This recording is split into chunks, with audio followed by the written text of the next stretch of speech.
This screencast is on the perfectly competitive labor market. In this screencast, we're going to explain what a perfectly competitive labor market is. We're also going to show how the perfectly competitive firm is a wage taker. And lastly, we'll learn the formula to find the optimal number of workers a firm will hire.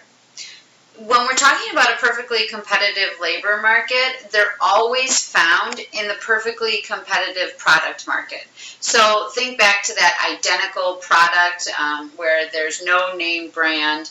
Agriculture is a great example of that. Well, the same is true for the perfectly competitive labor market. They're completely identical, the workers. There's nothing about their skills or the contributions that they provide is any different. And so you have that same concept going on when you're talking about a perfectly competitive labor market and you find it in a perfectly competitive product market. So when we're looking at the graph for the perfectly competitive labor market, instead of using price on the vertical axis, we have the wage rate, and then you have the quantity down here on the horizontal axis. You have the side-by-side graphs, this one being the labor market and this one being the firm. When we talk about the labor market, we're talking about how they set the wage rate, and that is found by that intersection of the supply and demand for labor. The supply curve is upward sloping because the workers are willing and able to supply their labor as the wage rate is increasing. And you have the downward sloping demand curve because as the wage rate decreases, the quantity demanded for labor increases. The wage rate is found by that intersection of the supply and demand curve. And you have the dotted line that's bringing it over to the firm because that is showing how the wage rate is found for the firm. The firm has a perfectly elastic supply curve. The supply equals the MRC. This is your marginal resource cost, also known as the MFC, the marginal factors cost, because remember, resources are factors of production.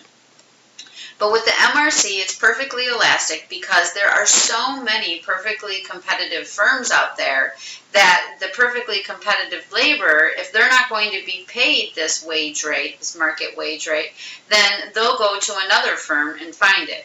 And so that is why you have this perfectly elastic wage rate.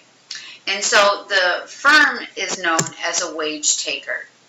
And just to reiterate about the downward sloping demand curve, again, you have this downward sloping demand curve, which is equal to the MRP, that marginal revenue product.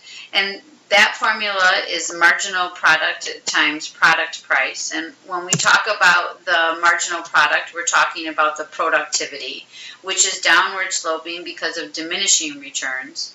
And then you have the product price, which in the perfectly competitive market is always constant because the demand in the product market, remember, is perfectly elastic. And so it's always at a constant price. And here we have just the graph of the firm. So I've taken out the one for the market. But again, with this wage taker, you have this perfectly elastic supply curve, which is equal to the marginal resource cost. And you have your downward sloping demand curve. In order to figure out the optimal number of workers to hire, you look at the formula of MRP equals MRC. And this gives you that optimal number of workers. And if you look at it and think about it, it's very similar in concept to that MR equals MC.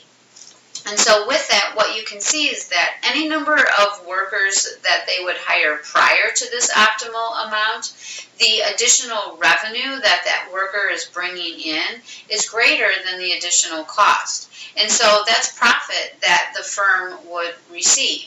And so why would you stop there? Because if I hire an additional worker, my additional revenue is greater than the additional cost. And so I'm adding to my profit. And that at this output here, at this optimal output, the additional revenue is equal to the additional cost. Anything beyond that with the number of workers that you hire, the additional cost is greater than the additional revenue, and so now I'm taking away from my profit. And so the profit maximizing output, or the optimal number of workers to hire, is this formula here of MRP equals MRC. And so now this would be the second formula that we've learned with this factors market.